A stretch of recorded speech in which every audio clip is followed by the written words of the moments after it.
परमाध्या जगत जनन विश्व कल्याण में श्री श्री बड़मा परम पूज्यपा श्री श्री बड़दा परम पूज्यपा श्री श्री आचार्य देव सभी हाथ मोर कोटि कोटि प्रणाम जनाऊँ। आजिकार एकाग्र सत्संग संध्या सत्संग उपस्थित वरेण्य कर्मी मंडली साधु सज्जन मंडली भक्तिमती मातृमंडली पिला माने समस्त उद्देश्य मोर आंतरिक जय जनाए। खूब सुंदर परिवेश आम मंदिर प्रांगण समस्ते उपस्थित रहीचे मंदिर समस्ते आसती ये मथानत करती निजर दुख सुख भल मंद जनइबार सुजोग ये पाती तेणु गोटे आध्यात्मिक परिवेश आम आज सत्संग अनुष्ठित करुचे। ये सत्संग आमको प्रदान कर संतोष कुमार मिश्र भाई आमर जो से सत्यव्रत कथा कहते आमर कृष्ण भाई पूर्व कहते पिता तेणु वास्तव में आज भाद्रव सहित भी गोटे जन्मदिन या भितर आसी जाऊँगी कारण सी गोटे पुण्य ताल नवमी तिथि जन्म होता जो पुण्य तिथि श्री ठाकुर धारावर्तन करते ये पवित्र दिन में संतोष भाई जन्म हुए। तेणु आज से परिप्रेक्षी में शासन देते तेणु मु प्रथमे पुणी थे संतोष भाई जो व्यक्ति जीवन दाम्पत्य जीवन पारिवारिक जीवन सुष्ठ सुंदर मधुमय उठे प्रार्थना जनाए। कृष्ण भाई मु समय अधिक देती सुंदर भाव आलोचना आरंभ करुले कि हठात बस पड़े मुझे बुझीपारि ना एत जल्दी से बस पड़े से कहते परिवार कथा कहते आदर्श परिवार वास्तव भाव में ठाकुर ता ही चाहती ठाकुर गोटे परिवार चाहती गोटे आदर्श परिवार चाहती जो परिवार भितर शांति स्वस्ति आनंद थी से आज साधारण भाव देखा मिले ना। आज प्रति घरे घरे देखु गाँव में देखु सहर में देखु सबू जगार समस्या ही रही गोटे भल परिवार जो समस्ते समस्त मानिकी चलती से परिवार क्वचित देखा जाए। तेणु जो जो मैंने ठाकुर नहीं चलती जो मैंने आदर्श केन्द्रीय जीवन यापन करती से भर स्वतंत्रता थाए कारण से गोटे आदर्श धरिकी चलिया भितर चलन भितर से आदर्श केन्द्रिकता रही था ये मानिया भाव रही था तेणु से मानिबा भाव लगी से स्वतंत्रता थाए से परिवार भितर। तेणु ठाकुर ये कलिर चरम शेष आसिले आसिक आम मानक से धर्मर धारा जीवन वृद्धिर धारा देखे देवाई आचरण भितर करके से देखेदेले धर्म क्या कहती। 3-4 जन युवक आसी पहुँचले ठाकुर पाखे बांकुड़ा जिलूर आई दूर आश्रम को आसते गोटे बांकुड़ा हाईस्कूल टीचर से हठात आसी ठाकुर किसी प्रश्न पचारे जे ठाकुर अनुकूल चंद्र को समस्त भगवान कहते ईश्वर कहते किए खोधा कहते किए विभिन्न प्रकार भाव ठाकुर सब उपस्थापन कर भीतर रहा पाठ सब टीचर अच्छा शिक्षकता करुँच से कहले कौन ये पाठ बेसी पढ़ी ना कड़े अनुकूल चंद्र आ भगवान कहते आम जा ठाकुर परीक्षा करवा सी केमती भगवान सी आसिले बहुत दूर आसती खाई ना पी ना कष्ट बहुत करके आसी ठाकुर पाखे पहुँची गले आसिक पहुँची गले जस्ट ठाकुर सामने गोटे सतर देला बसापी कहला से बसु बसु प्रथम युवक प्रश्न कले आपण कौन भगवान द्वितीय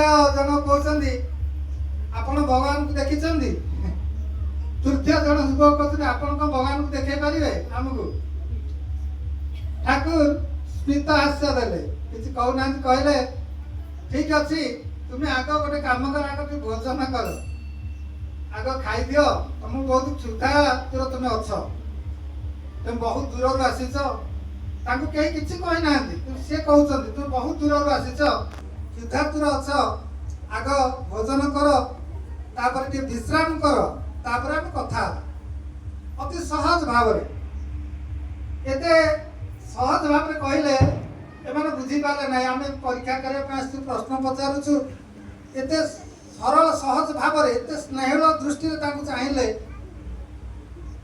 ସେମାନେ କହିଲେ ଠିକ୍ ଅଛି କହିକି ଉଠିଗଲେ। ଯାଇକି ତାଙ୍କର ଖାଇବା ବ୍ୟବସ୍ଥା କରାହେଲା। ଆମର ନନ୍ଦୀନାଥ ଥିଲେ, ତାଙ୍କୁ ଖାଇବା ବ୍ୟବସ୍ଥା କରାଇଦେଲେ। ତାପରେ ତାଙ୍କୁ କହିଲେ ବିଶ୍ରାମ ନେଇକି କହିଲେ ତ ଆପଣମାନେ ବିଶ୍ରାମ କରନ୍ତୁ, ସନ୍ଧ୍ୟାରେ ଯିବେ ଠାକୁରଙ୍କୁ ଆପଣ ଯେଉଁ ପ୍ରଶ୍ନ ପଚାରୁଛନ୍ତି ତାର ଉତ୍ତର ଠାକୁର ଦେବେ ଆପଣଙ୍କୁ। ତାପରେ ସେମାନେ ଖାଇଥିଲା ପରେ ତାଙ୍କୁ ଟିକେ ଭଲ ଲାଗିଲା, ଭୋକରେ ଥିଲେ ବହୁତ, 2 ଦିନ ହେଲା ଖାଇନାହାନ୍ତି, ଆସୁଛନ୍ତି ରାସ୍ତାରେ। ତାପରେ ବୁଲାବୁଲି କଲେ, ଆଶ୍ରମ ବୁଲାବୁଲି କରିକି ଅଛନ୍ତି। ନନ୍ଦିତା ଯାଇ ପହଞ୍ଚିଲେ ତାଙ୍କ ପାଖରେ, କହିଲେ ଆଉ ଯିବନି ଠାକୁରଙ୍କ ପାଖକୁ? କହିଲେ ନା କ'ଣ ନା ଆମର ଆଉ ପ୍ରଶ୍ନ କିଛି ନାହିଁ, ତମେ ତ ପଚାରି ସାରିଛ, ନାହିଁ କ'ଣ ତମେ ପଚାରିଛ, ଠାକୁର ଉତ୍ତର ଦେବେ। ତାହେଲେ ଆମେ ଉତ୍ତର ପାଇସାରିଛୁ। କେମିତି ଉତ୍ତର ପାଇଲ? ତମେ ତ ଠାକୁରଙ୍କ ପାଖକୁ ଯାଇନ। ତାହେଲେ ଉତ୍ତର ଏଇଥିପାଇଁ ପାଇଯାଇଛୁ ଯେ ଆମେ ଭାବିକି ଆସୁଥିଲୁ ସେୟା। ଯିଏ ଆମ ହୃଦୟର କଥା ବୁଝିପାରନ୍ତି, ମନର କଥା ବୁଝିପାରନ୍ତି, ଆମର ଦୁଃଖ ଯିଏ ବୁଝିପାରନ୍ତି, ସେଇ କେବଳ ଭଗବାନ ହେଇପାରନ୍ତି। ସିଏ ଆମ ଦୁଃଖ ବୁଝୁଛନ୍ତି ନା ନାହିଁ, ଆମର ସେଇ ଚିନ୍ତା ଥିଲା। ଆମେ ବାସ୍ତବ ଭାବରେ ବହୁତ ଦୂରରୁ ଆସିଛୁ, ଖାଇନୁ କିଛି ନାହିଁ, ବହୁତ କ୍ଳାନ୍ତ ହୋଇ ପଡ଼ିଥିଲୁ। ତେଣୁ ଆମକୁ ଦେଖି ଦେଖି ସେ ସାଙ୍ଗେ ସାଙ୍ଗେ ପଚାରିଦେଲେ ଯେ ତୁମେ ଭୋକିଲା ଅଛ, ଆଗ ଖାଇନିଅ। ତେଣୁ ଯିଏ ଭଲ ମନ୍ଦ ସବୁ ପଚାରି ନିଏ, ଏତେ ଭଲ ପାଏ, ପ୍ରଥମ ଦେଖାରେ ସେହି ଭଗବାନ ହେଇପାରନ୍ତି। ତେଣୁ କହିବାର ଉଦ୍ଦେଶ୍ୟ, ଭାଇ ଆରମ୍ଭ ସେ କରିଥିଲେ ଯେ ସେ ଆସିଛନ୍ତି ମଣିଷକୁ ଭଲ ପାଇବା ନେଇକି, ଭଲ ପାଇବା ସୃଷ୍ଟି କରିବା ପାଇଁ ମଣିଷ ଭିତରେ। ଆଜି ଭଲ ପାଇବା ନାହିଁ, ସେଇଥିପାଇଁ ମଣିଷ ଦୁଃଖ ଭୋଗ କରୁଛି। ତେଣୁ ଭଲ ପାଇବା ସୃଷ୍ଟି କେମିତି ନା ଯେତେବେଳେ ସିଏ ଆସନ୍ତି ତାଙ୍କୁ ମଣିଷ ଜୀବନରେ ଗ୍ରହଣ କରେ, ଆଦର୍ଶ ଜୀବନରେ ଗ୍ରହଣ କରିବା ଦରକାର। ତାଙ୍କୁ ଗ୍ରହଣ ନ କଲେ ମଣିଷ ଭଲ ମନ୍ଦର ବିଚାର କରିପାରେ ନା। ଲୋକଙ୍କ ପାଖରେ ସବୁ ଥାଇପାରେ, ବହୁତ ଧନୀ ଲୋକ ଅଛନ୍ତି, ତାଙ୍କ ପାଖରେ କୌଣସି ଅଭାବ ନାହିଁ, ତଥାପି ମନରେ ଶାନ୍ତି ନାହିଁ, ପରିବାରରେ ଶାନ୍ତି ନାହିଁ। ତା କାରଣ ହେଉଛି ଜୀବନରେ ଆଦର୍ଶ ନାହାନ୍ତି। ଜୀବନରେ ଯାହାର ଆଦର୍ଶ ନାହିଁ, ଭଲ ମନ୍ଦ ବା ଜାଣିବ କାହୁଁ। ଯାହା ଜୀବନରେ ଆଦର୍ଶ ନାହିଁ, ଯାହାଙ୍କ ଜୀବନରେ ଗୁରୁ ନାହିଁ, ଯାହା ଜୀବନ କେନ୍ଦ୍ରାୟିତ ନୁହଁ, ସେ ଭଲ ମନ୍ଦ ବିଚାର କରିବାର କ୍ଷମତା ତାଙ୍କର ନଥାଏ। ତେଣୁ ସେଇଥିପାଇଁ ଜୀବନରେ ଆଦର୍ଶ ଦରକାର, ଗୁରୁ ଦରକାର। ସେ ଗୁରୁଙ୍କୁ ଧରିଛନ୍ତି, ସେଇଥିପାଇଁ ଆମେ ତାଙ୍କର ଉଦାହରଣ ଦେଉଛୁ ଗୋଟେ ଭଲ ପରିବାର। ତେଣୁ ଗୁରୁଙ୍କୁ ଯିଏ ଧରିବ ତା ଜୀବନ ନିଶ୍ଚିତ ନିୟନ୍ତ୍ରିତ ହେବ, ଏଥିରେ ସନ୍ଦେହ ନାହିଁ। ଜୀବନ ନିୟନ୍ତ୍ରିତ ଦରକାର, ଆମମାନଙ୍କର ଜୀବନ ଅନିୟନ୍ତ୍ରିତ। ତେଣୁ ଆମକୁ ନିୟନ୍ତ୍ରିତ ହେବା ଦରକାର। ସେଇଥିପାଇଁ ଜୀବନରେ କେନ୍ଦ୍ରକୁ ନେଇକି ଚାଲିବା ଦରକାର, ଗୋଟେ ମୂଳ କେନ୍ଦ୍ର, ଯାହା କେନ୍ଦ୍ର କରି ଆମେ ଚାଲିବା ଭିତରେ ଯିଏ ଜାଣିଛନ୍ତି ଜୀବନ କ'ଣ, ଯିଏ ଜାଣିଛନ୍ତି ମୃତ୍ୟୁ କ'ଣ, ତାଙ୍କୁ ଯଦି ଆମେ ଦେଖିବା, ତାଙ୍କୁ ବୁଝିବା, ତାଙ୍କୁ ଅନୁସରଣ କରିବା, ତାହେଲେ ଆମେ ଜୀବନ ମୃତ୍ୟୁ ଭେଦ କରିପାରିବା, ଜୀବନ ଉପଭୋଗ କରିପାରିବା। ଏ ଜୀବନ ହେଉଛି ଗୋଟେ ଜନ୍ମ ଆଉ ମୃତ୍ୟୁର ବ୍ୟବଧାନଟା ହେଉଛି ଜୀବନ। ଏ ଜୀବନଟା ସ୍ୱଳ୍ପ ସମୟ ପାଇଁ ମଣିଷ ଆସିଛି। କାହାର ଜୀବନ କେତେ କେହି କହିପାରିବା ନାହିଁ, ଆଜି ଅଛି କାଲି କି ନାହିଁ। ତେଣୁ ଯେତିକି ଦିନ ଆମେ ଏଠି ରହିଛେ ସଂସାରରେ, ଆମେ ଜୀବନକୁ ଉପଭୋଗ କରିବା, ଆନନ୍ଦରେ ରହିବା ଆମେ। ତେଣୁ ଆନନ୍ଦରେ ରହିବା ପାଇଁ ହେଲେ ଯିଏ ଆନନ୍ଦମୟ ପୁରୁଷ, ଯିଏ ଆନନ୍ଦ ଦେବା ପାଇଁ ଆସିଛନ୍ତି, ଖୁସି ଦେବା ପାଇଁ ଆସିଛନ୍ତି, ସୁଖ ଶାନ୍ତି ଦେବା ପାଇଁ ଆସିଛନ୍ତି, ତାଙ୍କୁ ଯଦି ଆମେ ନ ଧରୁ, ତାଙ୍କୁ ଯଦି ଆମେ ଅନୁସରଣ ନ କରୁ, ତାହେଲେ ଶାନ୍ତି ପାଇବା କେମିତି? ତେଣୁ ଜୀବନରେ ଗୁରୁ ଦରକାର, ଆଦର୍ଶ ଦରକାର। ଥରେ ହାଉଜର ମ୍ୟାନ୍ ଆସିଥିଲେ, ଫରେନର, ସେ ଇଂରେଜ ଲୋକ ବିଦେଶରୁ ଆସିଥିଲେ, ଭାରତ ଭ୍ରମଣରେ ସେମାନେ ଆସିଥିଲେ, ସବୁ ଚାକିରି କରିଥିଲେ। ଦେଶ ସ୍ୱାଧୀନତା ହେଇନଥାଏ, ସେ କଲକାତାରେ ଆସିଥାନ୍ତି। ସେ ଜଷ୍ଟ ବାହାରୁଛନ୍ତି, ତାଙ୍କ କାମ ସରିଗଲା, କହିଲେ ମୁଁ ଜାହାଜରେ ଯାଇକି ଅପେକ୍ଷା କରିଛନ୍ତି ଯିବା ପାଇଁ। ଆଉ ଜଣେ ଇଂରେଜ ବ୍ୟକ୍ତି, ସ୍ପେନ୍ସର, ଏଡୱାର୍ଡ ଜୋସେଫ ସ୍ପେନ୍ସର ତାଙ୍କ ନାଁ, ସିଏ ଆସି ଠାକୁରଙ୍କୁ ଧରିଛନ୍ତି, ବୁଝିଛନ୍ତି ଠାକୁର କ'ଣ। ତେଣୁ ତାଙ୍କର ଦେଖା ହେଇଗଲା। ସେ ଯାଇ କହୁଛନ୍ତି, ହାଉଜର ମ୍ୟାନ୍, ଆପଣ କ'ଣ ଆଜି ଆମେରିକା ଫେରି ଯାଉଛନ୍ତି? ନା ହଁ। କହିଲେ ମୋର ଗୋଟେ ଅନୁରୋଧ ଆପଣ ରକ୍ଷା କରିବେ। କ'ଣ ନା, ନିକଟରେ ଯେଉଁ ପାବନ ଆଶ୍ରମ ଅଛି, ଶ୍ରୀ ଠାକୁର ଅନୁକୂଳ ଚନ୍ଦ୍ରଙ୍କର ଆଶ୍ରମ, ଆପଣ ଥରେ ଯାଇ ତାଙ୍କୁ ଟିକେ ଦର୍ଶନ କରିକି ଚାଲି ଯାଆନ୍ତୁ। ସିଏ ବୁଝି ନାହାନ୍ତି କିଛି। ସେ କହିଲେ ମୋର ତ, ମୁଁ ଜାହାଜକୁ ଅପେକ୍ଷା କରିଛି। କହିଲେ ଦେଖନ୍ତୁ, ଯଦି ଆପଣ ଦର୍ଶନ ନ କରନ୍ତି, ତାହେଲେ ବାକି ତକ ଯେଉଁ ଜୀବନ ଆପଣଙ୍କର ଅଛି ଅନ୍ଧକାରମୟରେ କଟିବ, ଏହା ନିଶ୍ଚିତ, ମନେ ରଖନ୍ତୁ। से हठात बुझीपारे ना तो अंधकार मो जीवन मोर हम मुझे दर्शन न करी दर्शन करी देखी से किए तापर से आसंती ठाकुर पाखे पहुंचती ठाकुर सहित आलाप आलोचना भितर से विमुक्त हो जाती कारण सी बोली नुह ठाकुर माँ जी जाती से फेरी ना कहीं जो भल पाइबा जो ठाणी जो हस जो आकर्षण चेहरा जी थे जाके लाखी जाता मन जी थे आखिरे आखि मिशी से फेरीनी सी भी रहीगले पाखे थे ठाकुर कहते ठाकुर इज गॉड हेल्पलेस भगवान कौन असहाय से कहीं प्रश्न पचारे ना लोक भगवान को बहुत कथा मागती तो भगवान कौन हेल्पलेस से कौन असहाय ठाकुर कहते भगवान if the disciples are helpless then God is helpless भक्त जते असहाय पड़े से तो भगवान असहाय पड़ते तो भक्त यदि असहाय न हुए ताले भक्त असहाय हेबे ना हाउजरमैन चली गले सेठू गले दिने आसी गले तापर से बहुत दीक्षा देछन बहुत दीक्षा फरेनर हेल मत हजार हजार दीक्षा दियंती तांका भीतर गोटे गर्व अहंकार आसला जे मु जोठी जाउछु मते लोक एते सम्मानित करूछंदी मो कथा सुनुछंदी से दीक्षा कार्यक्रम फेरिका से ठाकुर बारे प्रणाम करछंदी मो कहिया पाछंदी जे मु आज विश्व जय कला भली मते लागुछि जुआडे जाउछि आ मते प्रशंसार छुआ छुटुछि मो से कहिया पासी प्रणाम करछंदी कहि नांती ठाकुर ता किछि सुनिलेनी जमा ताका मुह को अनेले नाही तापरे से चुप बसिले तापर ठाकुर देखिले गोटे पिलाटे बाहर ठिया जो लोकटे कहले रे तो रे बोली डाकंदी रे आचर हाउजर मंडा ना तो रे बोली से श्रद्धारे डाकंदी कहले रे ए गोटे पिलाटा उठे रखी पारिबु तू मु चाहूँ तू ताकू नहीं रख तो घरे से कहले हाँ तापर से पिलाटी ताकू दे देले लोकटे युवकटे से ताकू नेले से सिया और से स्पेंसर गोटे रूम रे रहउतले गोटे घरे ताकू नहीं रखिले ताकू नहीं पहुंचले से लोकटार चेहरा हो छिन्ना लुगा पिंधिची अस्त मस्त तार चुट्टी सबू दांत हलदिया पड़ी ब्रश करे ना पूरा देखिले ताकू लोक केबे पसंद करिवे ना से भली लोकटी ताकू नेले ठाकुर कहजे नहीं घरे छाड़ी देई कहले तू था हम जाउछु बाहर को से जतले बाहर जाके आसंती खरा बेले से कोन करिछि ना बीड़ी फीड़ी टाणी सब करी पूरा घर का असना करी छेप कंकार जहाँ पकेछि ताकर लुगापटा जहाँ थिला ताकू आनी व्यवहार करिछि पूरा घर टाकू कर दे माने आसिले देखिले कहबे कोन ठाकुर कहछंती आकू नै कि ता ठीक बार गोटे मनीष करे तेणु ता कहले ठीक अछि तू ता खाया व्यवस्था कर देगी पळेले से खाइला पुणी जतले फरंती देखले ताका दिजंगार पर्स से चोरी करी नै जाइछि लाजे आकू नै रखी कि मु कोन मनीष करे तो अमनीषटा असदाचारी यार सदाचार नहीं तेणु तापर से ठाकुर पाक आसी आसी कहछन ठाकुर आपण जो पिलाटी की देइथिले ताकू सजाड़िया मुस्कुल ताकू सजाड़ी हब नहीं ठाकुर कहते नो मेडिसिन फॉर दी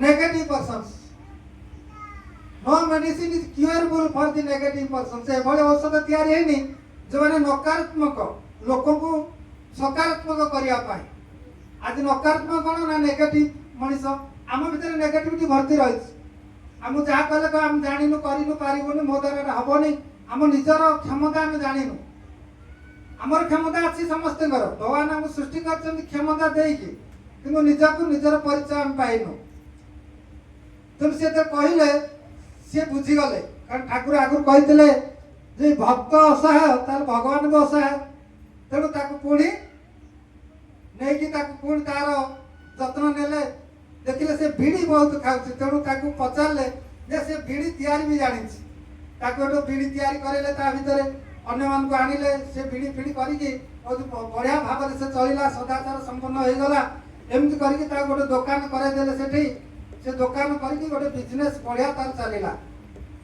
चलला परे से दिने खुशी रे आछन हाजरमान ठाकुर पाक आसी प्रणाम करी कहछन ठाकुर आउ आपण कथा माने कि मु ता गोटे भल ମଣିଷରେ ରୂପାନ୍ତରିତ କରିପାରିଛି। ବହୁତ ଭଲ ରହିଛି, ସେ ତାର ବ୍ୟବସାୟ ଭଲ ଚାଲିଛି, ସଦାଚାର ସମ୍ପନ୍ନ ହେଇଯାଇଛି, ବହୁତ କିଛି ଶିଖି ଯାଇଛି। ଠାକୁର ଟିକେ ହସିଦେଲେ, କହିଲେ ହାଉଜର ମ୍ୟାନ୍ ନା, ମୁଁ କହିଥିଲି ନା ଆପଣ ଦିନେ କହୁଥିଲେ, ସେ କହିନାହାନ୍ତି, ସେ ଭାବୁଥିଲେ ଯେ ମୁଁ ବିଶ୍ୱ ଜୟ କରିବା ପାଇଁ ଆପଣ ଦିନେ କହିବାକୁ ଆସିଥିଲେ ନା ଆପଣ ବିଶ୍ୱ ଜୟ କରିକି ଆସିଛନ୍ତି ବୋଲି। ଆଜି କିନ୍ତୁ ବିଶ୍ୱ ବିଜୟର ପ୍ରଥମ ପାଠ ଆପଣ ପଢିଲେ। ଆଜି ବିପ୍ଳବ କରାଯାଉଛି କଣ ପାଇଁ ନା ମଣିଷକୁ ସଜାଡ଼ିବା ପାଇଁ। ଅସଜଡ଼ା ମଣିଷ ଯେଉଁମାନେ ରହିଛନ୍ତି, ଯେଉଁମାନେ ଦୂରେଇ ରହିଛନ୍ତି, ବୁଝି ନାହାନ୍ତି, ତାଙ୍କୁ ପୁଣି ଫେରେଇ ଆଣିବା। ସଜାଡ଼ିବା ହେଉଛି କେବଳ ଠାକୁରଙ୍କ କାମ ଆମମାନଙ୍କ ମାଧ୍ୟମରେ। ସେ ଆମ ସମସ୍ତଙ୍କୁ ଦାୟିତ୍ୱ ଦେଇଛନ୍ତି ଯେ ସେଇ ଅସଜଡ଼ା ମଣିଷକୁ କିଭଳି ସଜାଡ଼ି ପାରିବା। କିନ୍ତୁ ଅସଜଡ଼ା ମଣିଷକୁ ସଜାଡ଼ିବା ପାଇଲେ ତ ଆଗ ନିଜେ ସଜାଡ଼ି ହେବା ଦରକାର। ଧର୍ମ ଦାନ ଯିଏ କରେ ମହାପୁଣ୍ୟ। ଯେତେ ଦାନ ଅଛି ଦୁନିଆରେ ଆମେ କରୁଛେ, ଖାଦ୍ୟ ଦଉଛେ, ବସ୍ତ୍ର ଦଉଛେ, ବିଦ୍ୟା ଦାନ, ବହୁତ ଦାନ ମଣିଷ କରେ। ଆତ୍ମସନ୍ତୋଷ ଲାଭ କରେ, ମୁଁ ବହୁତ ଦାନ କରୁଛି। ଏ ସବୁଠୁ ଶ୍ରେଷ୍ଠ ଦାନ ଅଛି ଧର୍ମ ଦାନ। ଜଣକୁ ଖାଇବାକୁ ଜଣକୁ ପାଉନି, ତାକୁ ଦେଇଦେବେ ଆପଣ 500 ଟଙ୍କା, ସେ ଆଜି ଖାଇକି ଉଡ଼େଇ ଦେବ, କାଲି ତାର ସେଇ ଅବସ୍ଥା। ତା ଭିତରେ ଯୋଗ୍ୟତା ସୃଷ୍ଟି ନହେଲେ ସେ ପଇସାର ମୂଲ୍ୟ ନାହିଁ, ବରଂ ଆହୁରି ଅସୁବିଧା ହବ। କଣ ନା ସିଏ ନେଇକି ଖାଇବ, ମଦ ପିଇଦବ, ଗଡ଼ିଆରେ ପଡ଼ିଲା, ଖଣ୍ଡିଆ ଖାବର ହେଲା, ତା ପାଇଁ ଆପଣ ଦାୟୀ। ତେଣୁ ଧର୍ମ ଦାନ ମହାପୁଣ୍ୟ। ଆଉ ଧର୍ମ ଦାନ ଯିଏ କରେ ସେ କଣ ଦାନ କରେ, ତାର ଯାହା ଅଛି ସେ ଦାନ କରିବ। ବିଦ୍ୟାମାନ ଲୋକ ବିଦ୍ୟା ଦାନ କରୁଛି, ଧନମାନ ଲୋକ ଧନ ଦାନ କରୁଛି। ଧର୍ମ ଦାନ କଲେ ନିଜେ ତ ଧର୍ମ ଅର୍ଜନ କଲେ ତ କାହାକୁ ଦାନ କରିବ। ତେଣୁ ନିଜକୁ ଅର୍ଜନ କରିବାକୁ ପଡେ। ଆଉ ସେ ଅର୍ଜନ କରିବା କ୍ଷମତା ଠାକୁର ଆମକୁ ଦେଇଛନ୍ତି। এই ଜଗନ୍ନାଥ ଇଷ୍ଟପତି ସଦାଚାର ପରିପାଳନ କରିବା ଭିତରେ ମଣିଷ ଯୋଗ୍ୟ ଉଠେ। ତା ନିଜକୁ ସେ ଚିହ୍ନି ପାରେ, ନିଜର ପରିଚୟ ପାଏ, ମୁଁ କାହିଁକି ଆସିଛି। ନିଜର ପରିଚୟ ନ ପାଇଲାକୁ ସେ କିଛି କରିପାରିବ ନାହିଁ। ଆଚାର୍ଯ୍ୟ ଗୋଟେ ଗଳ୍ପ କହୁଥିଲେ ଉପନିଷଦର, ଗୋଟେ ସିଂହର କଥା କହୁଥିଲେ। ଗୋଟେ ସିଂହୀ ଛୁଆଟେ ନଦୀ ପାର ହଉଛି, ଡେଉଁଛି, ଗୋଟେ ମେଣ୍ଢା ପଲ ଅଛନ୍ତି ଝରଣାରେ ପାଖରେ, ସେ ମେଣ୍ଢାକୁ ଖାଇବା ପାଇଁ ଜମ୍ପ କରିଛି। ସେ ଗର୍ଭବତୀ ଥିଲା, ଗୋଟେ ଛୁଆଟେ ଜନ୍ମ କରିଦେଲା। ଜନ୍ମ କରିକି ସେ ମରିଗଲା। ଏ ଛୁଆଟିକୁ ମେଣ୍ଢାର ରକ୍ଷକ ଯିଏ ତାକୁ ଚରୁଥିଲା, ସେ ତାକୁ ସାଙ୍ଗରେ ନେଇଗଲା। ସିଂହ ଛୁଆଟା ଗଲା, ମେଣ୍ଢା ପଲେ ରହିଲା। ଖାଇବ କଣ ନା ମେଣ୍ଢା ମାନେ ଯାହା ଖାଇଲା ସେ ସେୟା ଖାଇଲା, ଘାସ ଖାଇଲା, ଚରିଲା, ପତ୍ର ଖାଇଲା, ତା ଘରେ ରହିଲା। ମେଣ୍ଢା ମାନେ ଯେମିତି ଶବ୍ଦ କରନ୍ତି ସେ କରିବା ଶିଖିଲା ଜନ୍ମରୁ। କିଛି ଦିନ ପରେ ସେ ବଡ ହେଇଯାଇଛି, ବଡ ହେଲା ପରେ ମଧ୍ୟ ତାଙ୍କ ସାଙ୍ଗରେ ବୁଲୁଛି। ହଠାତ୍ ଦିନେ ଜଙ୍ଗଲରେ ଗୋଟେ ସିଂହ ଦେଖାଗଲା। ସିଂହ ଯେତେବେଳେ ଆସିକି ଦେଖିଲା, କହିଲା ଆରେ ମେଣ୍ଢା ପଲରେ ଗୋଟେ ସିଂହଟେ କଣ ବୁଲୁଛି ତା ସାଙ୍ଗରେ, ପୁଣି ଘାସ ଚରୁଛି। ସେ ତାକୁ ଦେଖି ମେଣ୍ଢା ଦୌଡ଼ିଲା, ସିଂହ ବି ଦୌଡ଼ିଲା। ତାପରେ ସେ ଚେଷ୍ଟା କରିକି ସେ ସିଂହକୁ ଧରି ପକେଇଲା। ଧରିକି ତାକୁ ଡାକିଲା, କହିଲା ଦେଖେ ତୁ କୁଆଡେ ଯାଉଛୁ ତାଙ୍କ ସାଙ୍ଗରେ। ନା କାହିଁକି ନା ତୁ କିଏ ଜାଣିଛୁ ନା ମୁଁ ମେଣ୍ଢା। କହିଲା ନା ତୁ ସିଂହ। କହିଲା ତୁ ସିଂହ, ମୁଁ କେମିତି ସିଂହ ହେବି। କହିଲା ତୁ ସିଂହ, ତୁ ଜାଣିନୁ ତୁ ସେମାନେ ସବୁ ମେଣ୍ଢା। ତାର ବିଶ୍ୱାସ କେମିତି ହବ, ତାର ହଉନି। ଝରଣାରେ ପାଣି ଅଛି, କହିଲେ ଦେଖେ ମତେ ଦେଖିଲୁ ମୁଁ କେମିତି ଦେଖା ହଉଛି। ସେ ଝରଣାରେ ତାଙ୍କର ପ୍ରତିବିମ୍ବ ପଡିଲା ସିଂହର। ସେ କହିଲା ମୁଁ ଦେଖିଲି। କହିଲେ ତୁ ଦେଖେ ବର୍ତ୍ତମାନ ପାଣିକି ଅନା, ତୁ କେମିତି ଦେଖା ହଉଛୁ। ନା ମୁଁ ତମେ ଯେମିତି ଦେଖା ହଉଛ ମୁଁ ସେମିତି ଦେଖା ହଉଛି। କହିଲେ ବୁଝିଲୁ ତ ଏଥର, ତୁ ହଉଛୁ ସିଂହ, ତୁ ଗର୍ଜନ କରି ମୁଁ ଯେମିତି କରୁଛି। ତାପରେ ସେ ଗର୍ଜନ କଲା ବେଳେ ତାର ତ ବୈଶିଷ୍ଟ୍ୟରେ ଅଛି, ଜନ୍ମରେ ଅଛି। ସେ ଗର୍ଜନ କଲା ଏବଂ ତା ସାଙ୍ଗରେ ପଳେଇଲା, ଜଙ୍ଗଲକୁ ପଳେଇଲା। କହିବାର ଉଦ୍ଦେଶ୍ୟ ହଉଛି ତାର ସିଂହର ଯୋଉ ସିଂହ ତ ତା ଭିତରେ ଥିଲା, କିନ୍ତୁ ସେ ନିଜକୁ ଜାଣିନଥିଲା। ତା ଭିତରେ କ୍ଷମତା ଅଛି, ସେ ମେଣ୍ଢାମାନଙ୍କୁ ମାରି ଖାଇବା କ୍ଷମତା ଅଛି, ସେଟା ମାରୁନଥିଲା କାରଣ ସେ ଜାଣିନି ତାର ଏତେ କ୍ଷମତା ଅଛି। ଠାକୁର କହୁଛନ୍ତି ତୁମ ମାନଙ୍କର ସମସ୍ତଙ୍କର କ୍ଷମତା ରହିଛି, ତୁମେ ମାନେ ସବୁ ଚାହିଁଲେ ସବୁ କିଛି କରିପାରିବ। ଦୁଃଖ ତୁମକୁ ସ୍ପର୍ଶ କରିବ ନାହିଁ। ଦୁଃଖ ଭୋଗେ ମଣିଷର କର୍ମ ଦୋଷରୁ। ମଣିଷ କର୍ମ ଠିକରେ କରେ ନା, ତା ଚାଲିଚଳନ ଆଚାର ବ୍ୟବହାର ଠିକ ରହେ ନା, ସେଇଥିପାଇଁ ଦୁଃଖ ଭୋଗ କରେ। ଦୁଃଖ କାହାର ପ୍ରକୃତିଗତ ନୁହେଁ, ଇଚ୍ଛା କରିଲେ ତାକୁ ତଡ଼ି ଦିଆଯାଇପାରେ। ସତ୍ୟାଂଶରେ ଠାକୁର କହୁଛନ୍ତି ଏଭଳି ନିର୍ଭର ପ୍ରତିଶ୍ରୁତି କେବଳ ପରମପିତା ହିଁ ଦେଇପାରନ୍ତି। ତେଣୁ ଆମମାନଙ୍କର ଯେତେବେଳେ ତାଙ୍କ ସହିତ ଯୁକ୍ତ ହେଇଯାଉ, ଯୋଡ଼ି ହେଇଯାଉ ଆମ ସପରିବାର ପରିବାର ସହିତ, ତାହେଲେ ତାଙ୍କୁ ଭଲ ପାଇବା ଭିତରେ ଆମ ଭିତରେ ଭଲ ପାଇବା ଆସେ। कृष्ण भाई कहले गोटे छोटिया उदाहरण देले जे मो बापार सेवा मु करूची तुमे माने जाओ तुम बापा माने बा माने घरे अछन ताकर सेवा कर पुत्रर कर्तव्य होची ताहाई आमे केते करूचे आमे निजक पचारियो दरकार मो बापा मानकर सेवा जतन मु केते करूची वृद्ध वृद्धा जतले हे जाउछंदी ताकर सेवा जतन मु करे ना नाही सेटा निजक निजे पचारियो दरकार किंतु जो माने ठाकुर मु धरछंदी जो माने इष्ट केंद्रीय जीवन यापन करंदी जो माने आदर्श केंद्रीय जीवन यापन करंदी सेमाने भीतर से बोध निश्चित भाव रहिছে जे मो ठाकुर चाहिंचंदी मु या करिबी मु मो बापा मानकर बड़ मानकर सेवा जतन करिबी एटा मो प्रभु चाहंती मु जदि प्रभु को भल पाए ताल मु करिया पाए बाध्य तो ठाकुर को तू लव मी मते भल पा मते नै तुम सारा जगत को भल पा कारण भल पाएर उत्सव परम पुरुष ठाकुर अनुकूल चंद्र कलिर चरम रे आछंती भल पाइबा नै के सारा विश्व को से एक सूत्र बांधी की रखिछंती एते लोक आमे एते मां मान अछंती भाई मान अछंती होत आमे मु काउ जानि नथिली मु एठी आसीची काहे कि ना आमे गोटे सूत्र रे बंधा से प्रेम सूत्र से भल पावे सूत्र तेणु समस्ते एकाठी जाइछे समस्ते भाई भाई आ मां बोली सम्मान करछे भाई बोली सम्मान करूछे कारण हम परम पितार संतान तेणु जदि आमे आनंद सुख चाहू ताले आमे सर्वप्रथमे सत मंत्र दीक्षित होगा दरकार सी आसी धरा देइछंती आह्वान करूछंती जे तुमे आस मोर सत मंत्र अभिमंत्रित हुआ तुमे मृत्यु तुम स्पर्श करिवो नाही जीवन को उपभोग करिवो समय नेबिनी समय अतिक्रांत हवा परे आज जो सुजोग आम मान देइछंती हमारा सत्यव्रत भाई संतोष भाई तांकर पिताश्री पुणी थे से सर्वत मंगल कामना करे एवं तत्संग संगे ये सत्संग से करूँ कारण सत्संग करिया गोटे पुण्य कर्म किसी लोक आनिबा बसैबा सतनाम वितरण करवा सतनाम जो प्रचार करवा आ भजन कीर्तन करवा यहाँ सहज कथा नुहे भजन कीर्तन केते महात्मा रही प्राय भाई मैंने समस्त जानती भूत प्रेत अशरीर कहीं ये प्रवेश करें ना जो सतनाम मनन करा जाए जो सत्संग हुए सत्संग साधु संग तेणु एति रही वंदे पुरुषोत्तम जय गुरु।